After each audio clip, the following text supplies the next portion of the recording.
Tomorrow I'm traveling for work and I'll be gone for the weekend, but I'll probably post a video in that time about like creepy travel shit or something. And the sound quality won't be as well because I don't have my microphone. But have a good weekend, guys.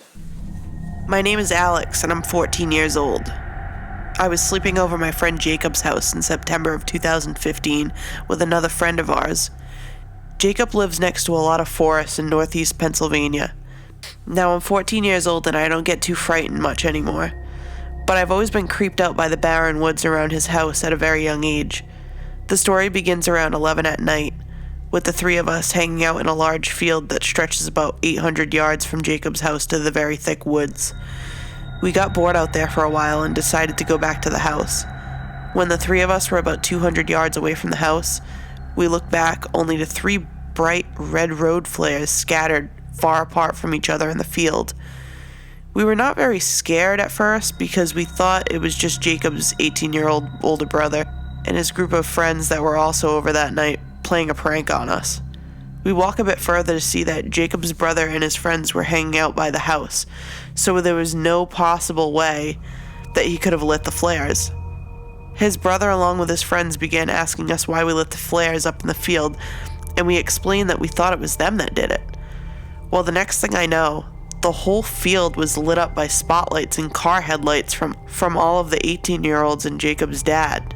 Whoever the trespassers were, they put a very sharp piece of scrap metal, almost like they were trying to sabotage us if we would come after them with any kind of vehicle to pop the tire. The group keeps saying that they were seeing multiple silhouettes of people running along the edge of the high grassed field in the woods. One of the 18-year-olds, Joe, went chasing after one of the trespassers he had seen sprinting in the woods.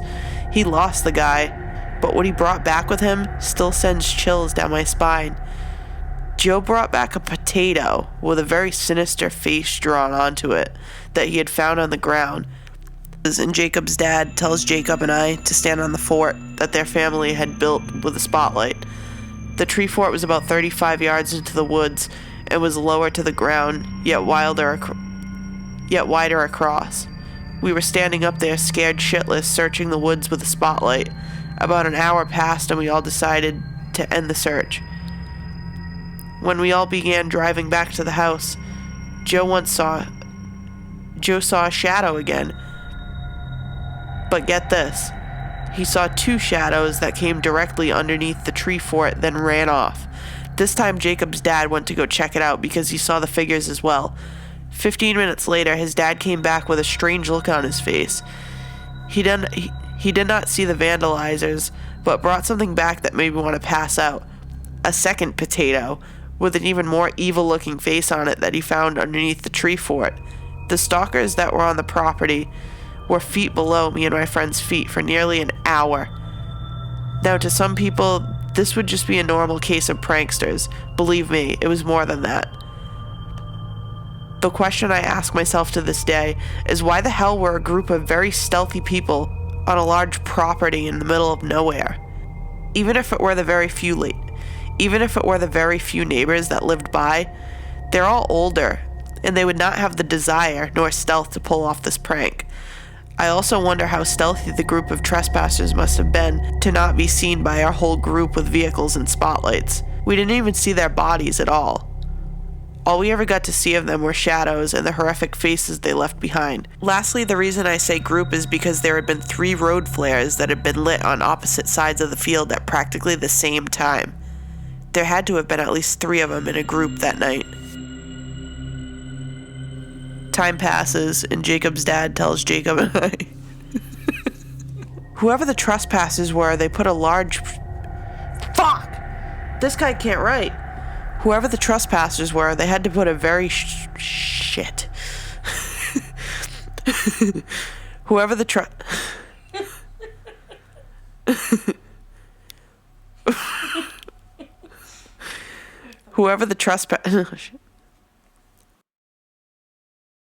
Back in high school, a group of friends and I used to go down to a secluded part of the Sandy River in Oregon we called the Pipeline. It was called this because there was a large utility pipe about 10 feet wide that ran above the river in that spot.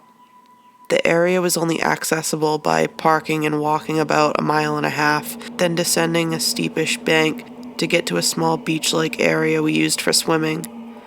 It was also private property, but the landowner's actual house was far away from it, and it was nearly impossible for them to monitor this secluded area.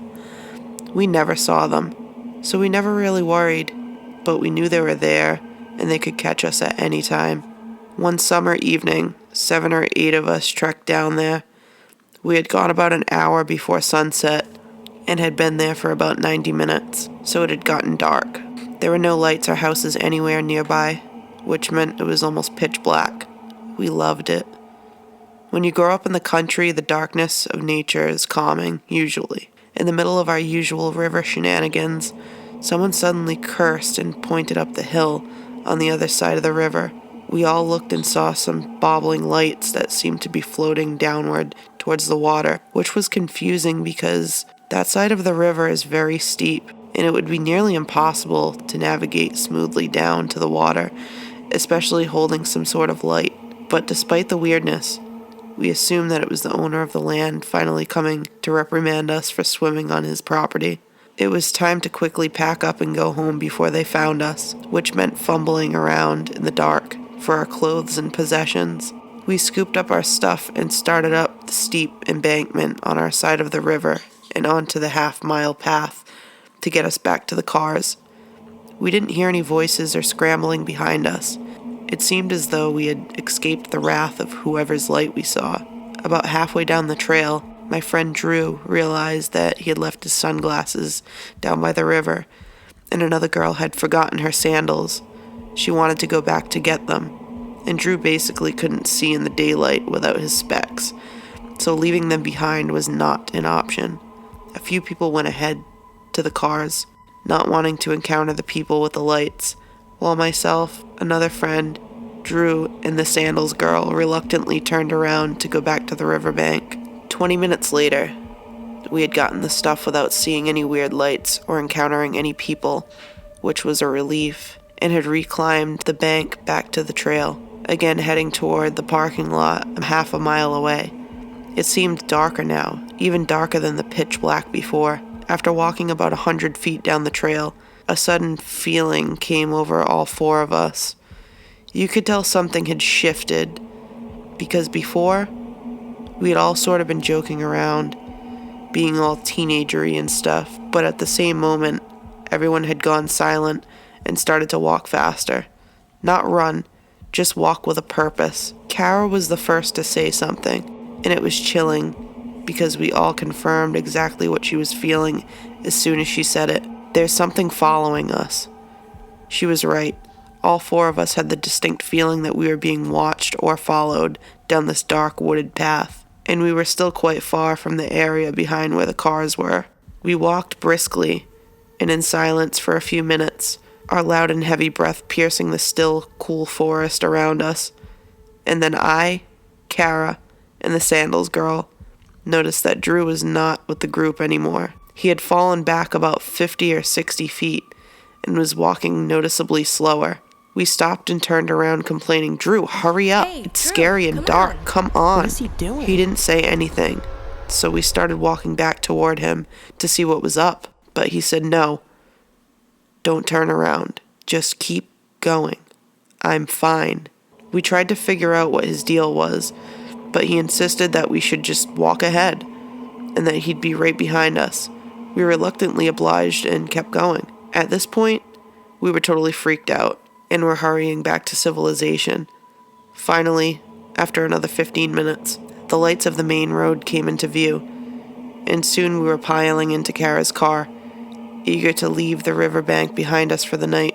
Drew didn't say another word until we had driven at least 5 miles up the road toward the heart of the town. As streetlights and houses began to appear with more frequency, and the dark woods faded behind us, we asked him what happened, and I'll never forget what he told us. He said that a few moments after feeling we were being followed, he had heard a voice behind us that said something to the effect of, "I see you," or "I can see you."